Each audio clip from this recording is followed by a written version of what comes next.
सभी साईं भक्तों को, मंजू दीदी आपको भी साईं राम। बाबा की कृपा से सब सुखी रहे, स्वस्थ रहे, खुश रहे, शांति से रहे, सबका जीवन मंगलमय हो। मैं उड़ीसा भुवनेश्वर से हूँ। हम लोग पुरी जगन्नाथ धाम को बिलॉन्ग करते हैं। एक ब्राह्मण परिवार से हैं और जो हमारा जो ओरिजिन है वो पुरी है।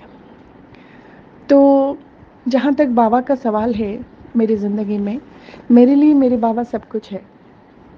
तो उनका जो एक्सपीरियंस मेरी ज़िंदगी में रहा है, अभी हो रहा है और इनकी कृपा रही तो आगे भी बहुत सारा ही होगा, क्योंकि मैं ऐसा समझती हूँ कि मेरे बाबा हैं तो मैं हूँ और मेरे बाबा अगर नहीं होंगे तो शायद मैं भी ना रहूँ।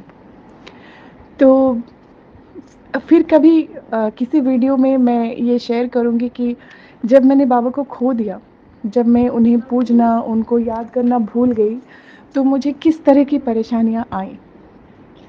और जब फिर वापस मैं उनकी कृपा से जुड़ी, कैसे जुड़ी और मुझे क्या-क्या मिला, कैसे मिला, किस तरह की मिरेकल्स मेरे साथ हुए, मैं धीरे-धीरे करके वो सब बताऊँगी। पर अभी ये जो वीडियो है, मैं एक हाल ही का एक्सपीरियंस जो मेरे लिए बहुत ही मायने रखता है, मैं आपको बताने जा रही हूँ। और आप सभी से गुज़ारिश है कि बाबा को सच्चे मन से, पूरे तन, मन, धन, धन से तो नहीं मिल सकते बाबा, हाँ, पर तन, मन अगर आप समर्पण करते हो, तो बाबा आप ही के हैं, आप ही के थे और आप ही के रहेंगे। और उनका जो एक्सपीरियंस है, जो मिरेकल्स हैं, आप यकीन नहीं मानेंगे, पर मेरी रोज़मर्रा की ज़िंदगी में मैं हर रोज़ फ़ील करती हूँ, महसूस करती हूँ, छोटी से छोटी चीज़, खाने-पीने के बारे में हो, रहन-सहन के बारे में हो, कहीं जाना हो, कुछ खरीदना हो, कुछ भी सोचना हो, कुछ करना हो, तो वो सारा कुछ मेरे बाबा मेरे लिए करते हैं। मैं बाबा से हमेशा बोलती हूँ कि बाबा, मुझे कुछ नहीं पता, आप ही करो, आप ही सँभालो। आप जो जैसा करेंगे, जो कहेंगे, जो करवाएँगे, जो बुलवाएँगे, हम वही बोलें, वही सोचें, वहीं जाएँ, वही खाएँ और वही समझें। और मुझे ऐसे किसी भी अ, इंसान से ना मिलाओ बाबा, जो आपको मतलब आपके बारे में गलत-सलत बोले या फिर आपको मुझसे दूर करने की कोशिश करे या फिर मन भटकाने की कोशिश करे या फिर मुझे ऐसे किसी भी बुरी चीज़ के पास मत लेके जाओ। और संसार में जितनी बुराई हैं, उन सब से हमारे परिवार को दूर रखो, सिर्फ़ हमें शांति से रखो। मेरी इतनी बाबा से हमेशा प्रार्थना थी और इस संसार में शांति बनाए रखो। ये मेरी रोज़ की प्रार्थना है बाबा से।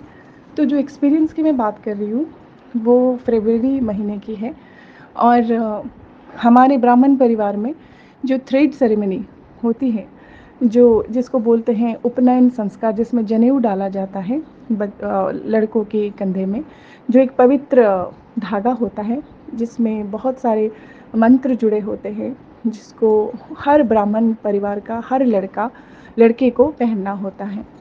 तो इसके लिए एक उम्र तय होती है 7 साल से लेकर 11 साल के बीच, 7, 9 और 11, इन तीनों साल में आपको अगर आप करते हो तो ये सबसे अच्छा समय है। उसके बाद फिर कोई तिथि नहीं रहती, फिर कोई डेट नहीं रहता, आप कभी भी कर सकते हो, पर वो इतना अच्छा नहीं लगता क्योंकि बच्चे बड़े हो जाते हैं। छोटे हैं तभी अच्छा लगता है, सुंदर दिखता है। तो मेरे 2 बेटे हैं, उन 2 बेटों का उपनयन संस्कार जो थ्रेड सेरेमनी है, तो वो मेरे जो फादर इन लॉ हैं, उन्होंने तय किया कि हम 2024 को 21st ऑफ फरवरी और 17th ऑफ मार्च, ये 2 डेट निकले। इनमें से किसी एक में हमें करना है। एक वेडनेसडे का था और एक संडे को था, मार्च 17 का संडे को था। तो हमारे यहाँ ये जो थ्रेड सेरेमनी में मामा का जो रोल होता है वो काफ़ी ज़्यादा होता है, काफ़ी बड़ा होता है। मामा के लिए बहुत सारे कर्म होते हैं जो करने होते हैं थ्रेड सेरेमनी में। तो मामा का जो प्रेज़ेंस है दैट इज़ इनेविटेबल। तो मेरा जो भाई है, हमारा एक ही भाई है, हम 3 बहनें हैं, मैं सबसे बड़ी। तो मेरा भाई यूएस में रहता है और मेरी जो सबसे छोटी बहन है वो यूके में रहती है, लंदन में। तो उसको अभी 11 महीने हुए, 11-12 महीने के आसपास एक छोटी बेटी हुई थी, उसको बेटी हुई थी। उसकी उम्र 11-12 महीने के आसपास थी तब तक। तो मामा का जो रोल होता है उसको निभाने के लिए मेरे भाई का इंडिया आना बहुत ज़रूरी था।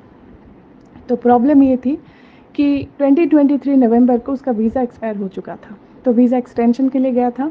और उस वक़्त तक मतलब जब वो 2023 में आया था, तो वो बोला कि दीदी मेरा तो आ पाना शायद मुश्किल होगा, क्योंकि मेरा वीज़ा अगर आ गया होगा तो मैं ज़रूर आऊँगा, पर अगर वीज़ा नहीं आ गया तो मैं कैसे आऊँगा? मैं यूएस नहीं छोड़ पाऊँगा।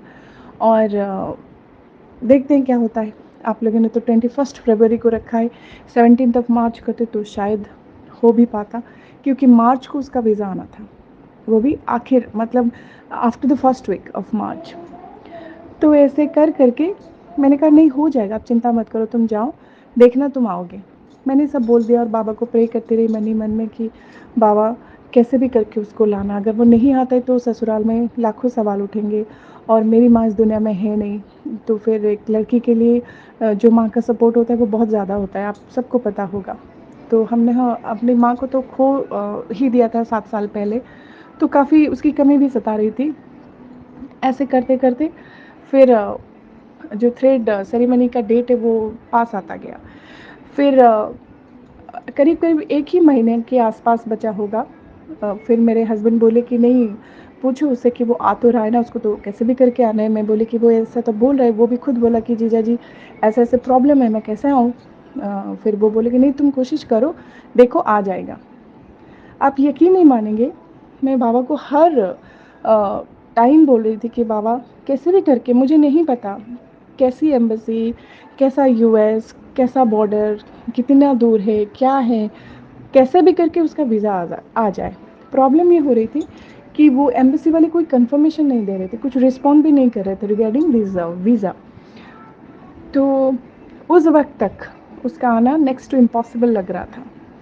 हम लोग 2 दिन पहले ही बात किए थे, मान लीजिए आज का दिन थर्सडे का है, हम लोग ट्यूसडे को रात को बात किए कि कुछ आया वीज़ा के रिलेटेड, तो वो बोला कि नहीं दीदी अभी तक कुछ नहीं आया है, शायद मेरा आ पाना नहीं होगा, जो चाहिए मैं भेज दूँगा, क्योंकि वो सब मायके से आता है, जो भी चीज़ें चाहिए होती है थ्रेड सेरेमनी में मैं भेज दूँगा, आप चिंता मत करो। मैंने कहा कि वो तो ठीक है, पर तुम्हारा आना तो बेहद ज़रूरी है, और मैं तुम्हारे मेरे भाई के होते मैं किसी दूसरे को मामा बना के क्यों खड़ा करूँ?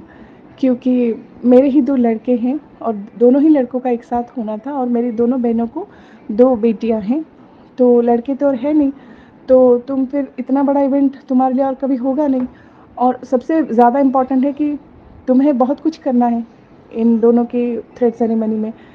तो बोला कि दीदी मैं क्या करूँ? मैं आना चाहता हूँ पर नहीं आ पा रहा हूँ, क्योंकि इस वीज़ा का कोई कन्फर्मेशन नहीं है। मुझे बहुत दुःख हुआ, मैं बाबा के पास रोई, बाबा को बताया।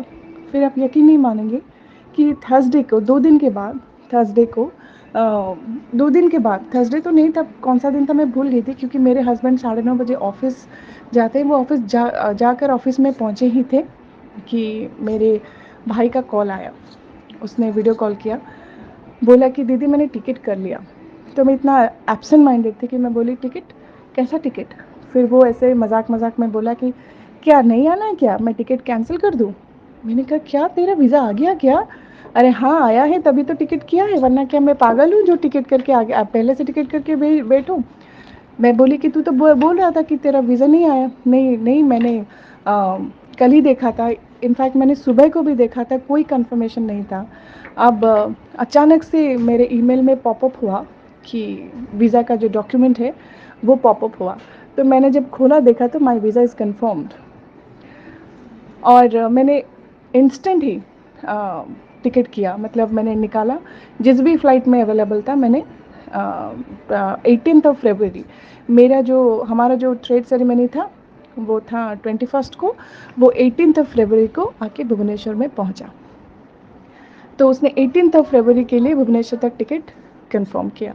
मुझे इतनी खुशी हुई, मैं रो पड़ी, बाबा को बहुत ज़्यादा शुक्राना बाबा का किया, बहुत ज़्यादा उनको बताया कि बाबा सच में आपने मेरी मुश्किलें हल कर दी बाबा, आप ही हो, आप ही के लिए संभव हुआ है। फिर मैं गई, मेरे हस्बैंड को बताया, वो भी काफ़ी खुश हुए। अब रही मेरी छोटी बहन की बात, तो वो भी जॉब करती है, और उससे ज़्यादा और भी बड़ी बात थी कि वो मैटरनिटी लीव में थी, और 1 फरवरी को उसका मैटरनिटी लीव ख़त्म हो रहा था और वो उसको जॉइन करना था अपनी जॉब में वापस। तो उसने किया, फिर जब मैं बोली कि नहीं तुम्हें आना है, वो बोली कि दीदी मैंने अभी-अभी जॉइन किया है, मुझे नहीं लगता कि मेरा मैनेजर अभी मुझे छुट्टी देगा। 1 महीना हो जाता तब भी ठीक था, पर हाल ही में जॉइन किया है, 1 तारीख को जॉइन किया है और मैं 18 को जाके कैसे पहुँचूँ? 21st को आपका थ्रेड सेरेमनी है, मैं 18 तक भी मुझे पहुँचना है, पर कैसे जाऊँ दीदी? मेरा बहुत बड़ा मन है, पर कैसे जाऊँ? मैंने कहा अपनी मैनेजर से बात तो कर। वो बोली कि नहीं वो भी छुट्टी पर गया है, उसको आने दे, मैं बात करती हूँ, फिर जाके कुछ हो पाएगा। फिर मैं बाबा से रोई, बाबा को बोली। फिर एक मुझे मैसेज फ़ेसबुक पर आया कि तुम्हारी छोटी बहन आएगी और उन्हें मीठा खिलाना। आप यकीन नहीं मानेंगे, उसकी जो बच्ची हुई थी उस वक़्त तक वो 11-12 साल के 12 महीने के आस-पास हो चुकी थी। उसको मीठा इतना पसंद है, वो पानी में भी चीनी डालकर पीती है। बहुत ज़्यादा पसंद है उसको मीठा, हर चीज़ उसको मीठी वाली चाहिए। तो जब और हमारी पुरी की जो मिठाई है वो वर्ल्ड फ़ेमस है। बहुत अच्छी, बहुत स्वादिष्ट, बहुत फ्रेश मिठाई बनती है और क्योंकि जगन्नाथ जी का धाम है तो मिठाई की भी ख़ासियत उतनी ही है, उन्हीं की जैसी। तो मुझे बड़ा बड़ा वही मतलब बहुत ज़्यादा खुशी हुई, बड़ा अच्छा लगा उस दिन और मैंने ये मैसेज भेजा उसको। वो बोली कि जब तक मैनेजर नहीं बोलता, मैं जान तो गई हूँ कि बाबा ने परमिशन दे दी है, पर सिर्फ़ मैनेजर का एक कहना बाकी था। फिर उसने मैनेजर से बात की और मैनेजर बोला कि देखो स्लो डाउन चल रहा है, रिट्रेंचमेंट्स हो रही है, फायर्ड हो रहे हैं एम्प्लॉइज़, तो let me talk to my seniors, then only I can confirm and I can give any updates about that. तो वो मुझे ऐसा बोली। फिर मैं बाबा को बोली, बाबा कैसा भी करो, मैं किसी को नहीं जानती, मैंने किसी को नहीं देखा, मुझे कुछ नहीं पता और मैं कॉर्पोरेट से बिलॉन्ग भी नहीं करती हूँ। तो कॉर्पोरेट लाइफ में क्या प्रोसीड्यूर्स है मुझे उससे कुछ लेना देना नहीं है। आप सबसे परे हैं, आप डॉक्टरों के डॉक्टर हैं, आप जो बिज़नेस वर्ल्ड में चलता है उसके परे हैं, पूरे ब्रह्मांड से परे हैं। तो पूरे ब्रह्मांड का बिज़नेस आपके हाथों में है। तो मुझे किसी और बिज़नेस ऑर्गेनाइजेशन की एस्टैब्लिशमेंट की क्यों फ़िक्र, आप ही करो। तो फिर उसके मैनेजर ने भी हाँ भर दी, हामी भर दी कि नहीं आप जा सकते हो। फिर वो उन्होंने भी इंस्टेंट टिकट किया और सब आए, सब आए। 18 तारीख को सब आके एक साथ पहुँचे। मुझे इतनी खुशी हो रही थी और आप यकीन नहीं मानेंगे क्योंकि हमारी माँ नहीं थी, तो मेरे भाई-बहन जो बाहर रहते सबको यही लगा था कि क्या इतना खर्चा करके क्या ये शादी होती तो और बात थी। पर जो थ्रेड सेरेमनी है वो दूसरों के लिए जो कहते हैं ना एक एक्स्ट्रा एक्सपेंस है, एक एक्स्ट्रावेगेंजा हो सकता है, पर हम जो ब्राह्मण फैमिली जो पूरी में से बिलॉन्ग करते हैं, हमारे लिए थ्रेड सेरेमनी मैरिज की जैसी ही उतनी ही ज़्यादा बड़ी इवेंट है और एक उतना ही रिस्पॉन्सिबिलिटी वाला कार्य है। तो जैसे सब आ गए, मेरा तो मानो जैसे वेटेज बढ़ गया कि सबकी मतलब बोलती बंद हो गई कि नहीं देखो, सब आ ही गए। तो कई इधर-उधर की बातें सुनने पड़ती है ससुराल में। बाबा ने उससे उस शर्मिंदगी से और उन तानों से मुझे बचा लिया। और दूसरी सबसे बड़ी बात थी होटल बुकिंग को लेकर। जिस होटल में हमारी इवेंट ऑर्गेनाइज़ हुई, वो पूरा दिन के लिए हमें चाहिए था। मतलब सुबह से लेकर पूरी देर रात तक।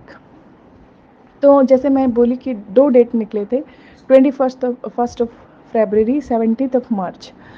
तो मेरे इन-लॉज़ को ये होटल इतना ज़्यादा अच्छा नहीं लगा था। हालाँकि मतलब उनको इसके लिए वो लोग राज़ी नहीं थे। मेरे हस्बैंड और मैं, हम दोनों ने सोचा था कि नहीं हम लोग इसी होटल में करेंगे। क्योंकि उनकी एक फ्रेंड की बेटे की भी थ्रेड सेरेमनी वहीं हुई थी पिछले साल। तो मेरे जो फादर इन लॉ हैं वो जो मेरे देवर के साथ गए वो होटल देखने, और जिस दिन गए उन्होंने फ़ोन किया मेरे हस्बैंड को। मैं बोली कि क्या हुआ?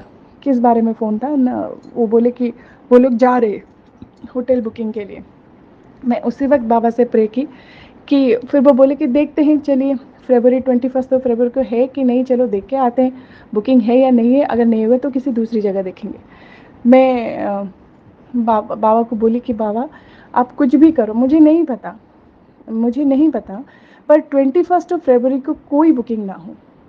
आप यकीन नहीं मानेंगे, उसका जो अगला वाला डेट था 17th ऑफ मार्च वो बुक था, पर 21st ऑफ फ़रवरी वो खाली था, कोई बुकिंग नहीं थी उस दिन। और हमारा जो बुकिंग है वो कंफर्म हो गया।